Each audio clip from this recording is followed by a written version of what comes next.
Creating a sales report or any kind of report in Microsoft Excel is really easy with the help of pivot tables, especially when you've got a lot of data to work with already. Here I've got product names, selling prices, units sold, fees, revenue, returns, and categories. So I've got a lot to work with, and I can get started by just creating a pivot table and starting to summarize this data really easily. One thing I'm going to do before I get started though is convert this into a table, because it's more useful to set up a table, because then as your pivot table updates, if you add to your table, it's going to automatically include those new items. You don't have to change your source. You don't need to update for those new fields. It's automatically going to be reflected in that. So to convert this into a table, I'm going to go to the insert, click on table, and check the option that says my table has headers, because it does. Click on OK, and now it's a table. Now I'm going to go to insert, select pivot table, and I'm going to select a new worksheet. And now I've got my pivot table layout here, so I can set up the different fields that I want to track. For example, I've got product categories. So I'm going to put product category in the rows section, because that's going to be my breakdown here. And I want to calculate the units sold by category. So I've got my units sold just like that. And I also want to grab my net revenue. And I've got that really easily set up. And so literally with just a few clicks and a few seconds, I've got this summary set up. And this is why pivot tables are really popular, because they make that job really easy, a whole lot easier than having to set up formulas. But let's clean this formatting up a little bit. One of the quirky things about pivot tables is, let's say I wanted to change the formatting of these values so they're all in dollars as opposed to just numbers. If I select this entire column here and click on this number sign here to put accounting number format, it's correct. But then the problem is when I go to refresh the data, it reverts back to the old formatting. So this can be a little bit frustrating. But if you actually just select the values within the pivot table itself and then change that, then when you go to refresh, it's going to remember those values. So when you select the entire column, Excel doesn't know that you really want to apply the formatting specifically to that pivot table, versus when you actually select just the cells within that pivot table. It's really easy to make that mistake and think that you have to go through the field settings and make the changes. But just by selecting these values here within your pivot table and then making the changes, then when you go to refresh, you don't have to worry about that data changing.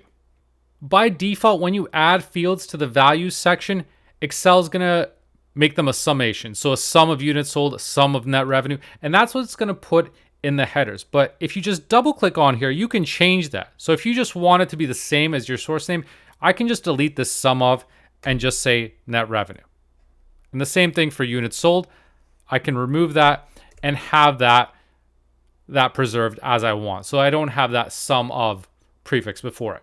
When designing the look of your pivot table, there are a lot of different options you can choose from in the design tab. If you click on this dropdown, there's light, medium, dark formatting. So you can hover over and see the different formats that you want to use. You may also prefer just to use no formatting at all.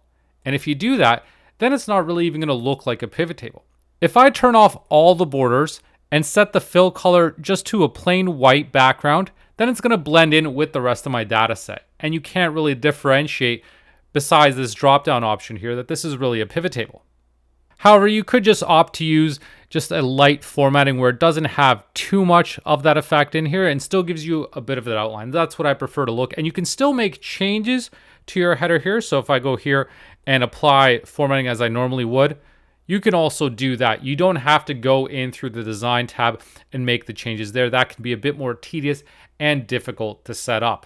The default header for your rows in a pivot table is just row labels, but you can easily change that by just double clicking in here and changing it the way you would any other cell. Because I've got categories listed here, I'm going to call this product category. And making this change is not going to affect the rest of your pivot table. It's going to work the exact same way as it would otherwise. Now what I'm going to do is also apply a yellow highlighting to my grand total just to make it stand out. And so at this point, this is roughly the layout that I want my pivot table to look like. It's important in the early stages to figure out what your pivot table should look like, so that way you can copy that formatting onto other pivot tables. If you're going to be using the same data source for another pivot table, you can just copy your existing one. To select an entire pivot table, just select any of the values on your pivot table and hit Control A. And now I'm going to copy this using Control C and paste it down below using Control V. And now I've got that pivot table copied exactly, but now I can make changes to it if I want to show something else. So instead of units sold and revenue, I'm going to select fees instead, and I've still got that same layout set up. I do have some outlines here left over, but I can copy these cells from above to get rid of that, and so that same formatting is applied. And here I'll just set this formatting for this header so it's black and white as well, because that was not part of the pivot table layout. Instead, it was a custom formatting that I applied. And again, I'll select these values and put these in terms of dollars. And because I've got a similar number of rows here, I'm going to put this one over here on this side and expand this. So I've got my pivot table set up. So I've got my fees on the one side and sales and revenue on the other. And I can align these just to make sure they line up. And so again, I'll go into the header and get rid of this sum of prefix and click on OK. I'm going to copy my pivot table once again down below. And this time, instead of looking at the category, I'm going to look at the actual products. So I'm going to remove category from here and add the product name. So I still have the revenue and the units sold, but now I've got the product category. Again, I'll apply that formatting so it's consistent. And this time I'm going to call this product. I'm also going to pull in the unit price. One of the issues to watch out for when you're creating pivot tables is any values that you pull into the values section of your pivot table, Excel is going to by default sum them up. In this case, it's summing up unit price, which is not what I want. But you can change that. If I right click one of these values, I can select summarize values by and use average instead of sum. And now it's going to show an average unit price for this field as opposed to just summing up all the prices. Next, I'm going to create another pivot table to give me yet another different view of the data. So I'm going to copy this pivot table here using Control C and then Control V. I'm going to insert a column to give me some extra space. And I'm going to right click, select the column width to 2, just so it's a small gap, and change the formatting so it's a clear white background. Now for this pivot table here, I'm going to set it up so we see the category and the product. So I'm going to drag the category field above the product name so that way it shows the category and then the product. So now I can see more of a breakdown between what belonged to which category and the individual product names as well. I already have the unit price, so I'm going to right click remove average unit price, so I can remove the field right from here just by right clicking on the actual field that I don't want anymore. And I do have units sold and I also have returns on here. So what I really want to calculate is the net units sold. So the units sold after reducing it by returns. And to calculate or to create a calculated field, I can use the shortcut Control Plus, which is going to open up the Insert Calculated Field dialog box. So this field I'm going to call Net Units Sold. And for my formula, I'm going to look at the units sold less the returns. I'm going to click on Add and click on OK. And now I've got that in there. So I've got that. I'm going to remove the units sold and put the net units sold at the beginning. I'm going to double click on this and change it to net units sold. Now, because this is a calculated field, this is a little bit different.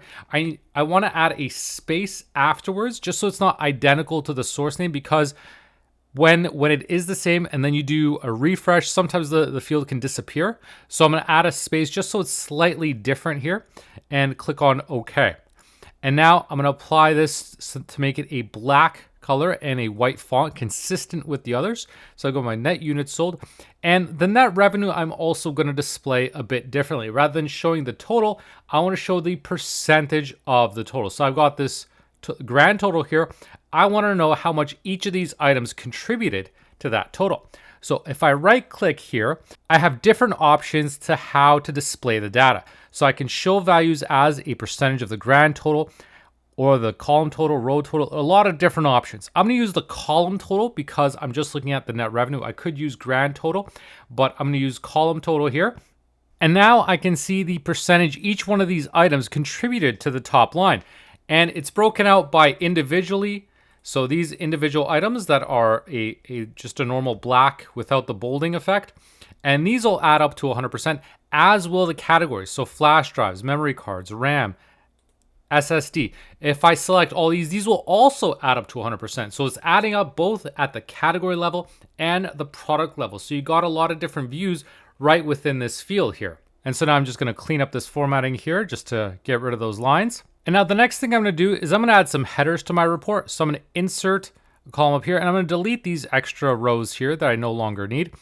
And with any good report, you want to have some sort of summary. So I'm going to add one section for sales here, or a box for sales. And I'm going to link that to this grand total. And I'm going to set this to, let's say, a size font 20, bold it, add an outline, and let's set up a green fill color. So that way I can see clearly what my total sales were for this specific period. I'm going to do the same thing for fees. And actually what I could do is just copy this formatting as well, just to be consistent. And for the fees, I'm going to link to the total fees here. And rather than green, let's say make this a red color because fees are negative. And I'm going to copy this formatting again, this time for products sold. So for products sold, I'm going to link to the total for the actual net units sold in this case, because I want to factor out the returns. I'll just format this as a number as opposed to an accounting format. And so now I've got a breakdown of my sales, my fees, and my products sold. And I've got a lot of different views of how I did for the past month. Now, one thing to watch out for when you've created your report using pivot tables and it's set up just the way you want is if you refresh your pivot tables, sometimes they can change the look of your report. So for example, if I refresh my data here, you'll notice now my fields have shrunk, my columns have shrunk.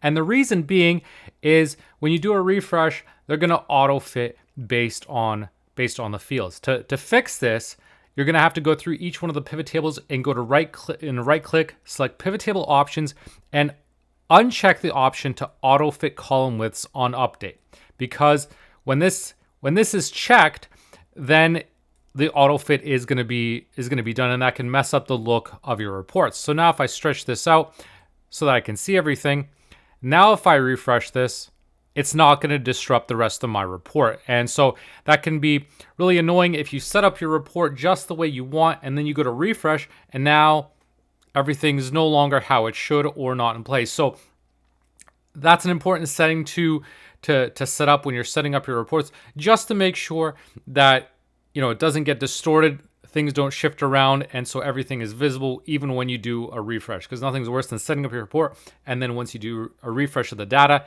now everything doesn't look so good anymore. But now we've got a nice functional report that can summarize our sales data just by using pivot tables and a few linked calculations.